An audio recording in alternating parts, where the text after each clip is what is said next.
ಪ್ರತ್ಯಕ್ಷವಾಗಿ ಪರೋಕ್ಷವಾಗಿ ಸಹಕಾರ ನೀಡಿದ ಎಲ್ಲ ಜಿಲ್ಲಾಧ್ಯಕ್ಷರು ಹಾಗೂ ಎಲ್ಲ ವಿಭಾಗದ ಪದಾಧಿಕಾರಿಗಳು, ಕೇಂದ್ರ ಸಂಘದ ಪದಾಧಿಕಾರಿಗಳು ಮತ್ತು ಎಲ್ಲರಿಗೂ ಪೊಲೀಸ್ ಮತ್ತು ಅಧಿಕಾರಿಗಳು ಸಿಬ್ಬಂದಿಗಳು ಎಲ್ಲರಿಗೂ ಹೃತ್ಪೂರ್ವಕವಾಗಿ ಸ್ವಾಗತವನ್ನು ಕೊಡ್ತಾ ಇದ್ದೇವೆ.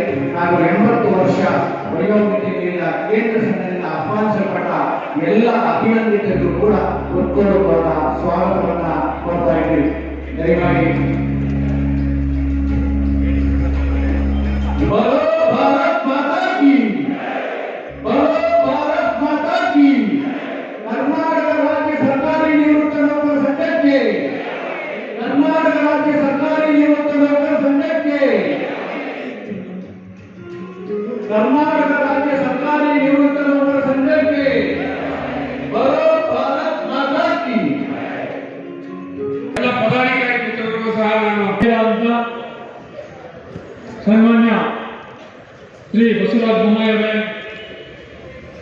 ಸುಮಾರು 15 ದಿವಸಗಳಿಂದ ಈ ಕಾರ್ಯಕ್ರಮಕ್ಕೆ ಕೈಜೋಡಿಸಿ ಹಾಗೂ ರೋಗಗಳ ಬಗ್ಗೆ ಚರ್ಚೆ ಮಾಡಿ ಇವತ್ತಿನ ಈ ಕಾರ್ಯಕ್ರಮವನ್ನು ಯಶಸ್ವಿಯಾಗುತ್ತವೆ.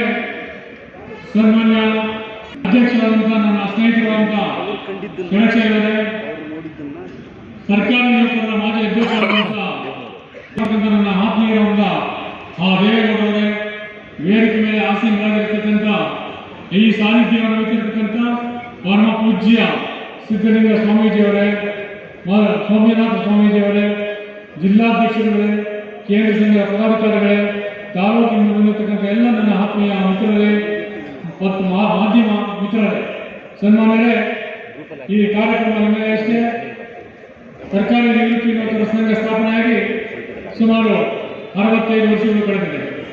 ಈ ರಾಜ್ಯದಲ್ಲಿ 4,30,000 ನಿವೃತ್ತಿ ಸರ್ಕಾರಿ ನೌಕರರು, 1.5 ಲಕ್ಷ ಕುಟುಂಬ ಪಿಂಚಣಿದಾರರು ಈ ರಾಜ್ಯದಲ್ಲಿ ಈಗಾಗಲೇ ನಿವೃತ್ತಿ ವೇತನವನ್ನು ಸರ್ಕಾರದಿಂದ ಪಡೆದಿದ್ದಾರೆ. ಅದರ ಜೊತೆಗೆ ಏನು 30-35 ವರ್ಷಗಳ ಕಾಲ ಸೇವೆ ಸಲ್ಲಿಸಿ ನಿವೃತ್ತಿಯನ್ನು ಹೊಂದಿ ಇವತ್ತು ನಿವೃತ್ತಿ ಜೀವನವನ್ನು ನಮ್ಮ ಹಿರಿಯರು ಇವತ್ತು ನಡೆಸ್ತಾ ಇದ್ದಾರೆ. ಸೇವೆಯಲ್ಲಿದ್ದಾಗ ಅನೇಕ ಸಮಸ್ಯೆಗಳು, ಕಚೇರಿಯ ಸಮಸ್ಯೆ, ಕೌಟುಂಬಿಕ ಸಮಸ್ಯೆ, ಬೇರೆ ಸಮಸ್ಯೆಗಳು ಹೊಂದಿರ್ತಾರೆ.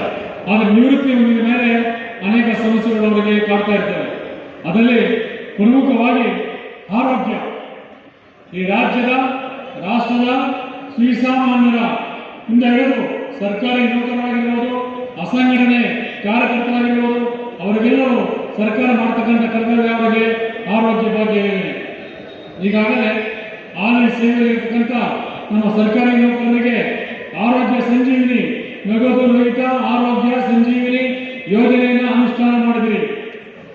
ಆ ಯೋಜನೆಯನ್ನ ನಮ್ಮ ರಾಜ್ಯದ ನಿವೃತ್ತ ಸರ್ಕಾರಿ ನೌಕರರಿಗೂ ಅನುಷ್ಠಾನ ಮಾಡಬೇಕೆಂದು ಈ ರಾಜ್ಯದ ಎಲ್ಲ 6 ಲಕ್ಷ ನಿವೃತ್ತಿ ನೌಕರರ ಪರವಾಗಿ, ಕುಟುಂಬ ಪಿಂಚಣಿದಾರರ ಪರವಾಗಿ ತಮ್ಮಲ್ಲಿ ಮನವಿ ಮಾಡ್ತಾ ಇದ್ದೇನೆ.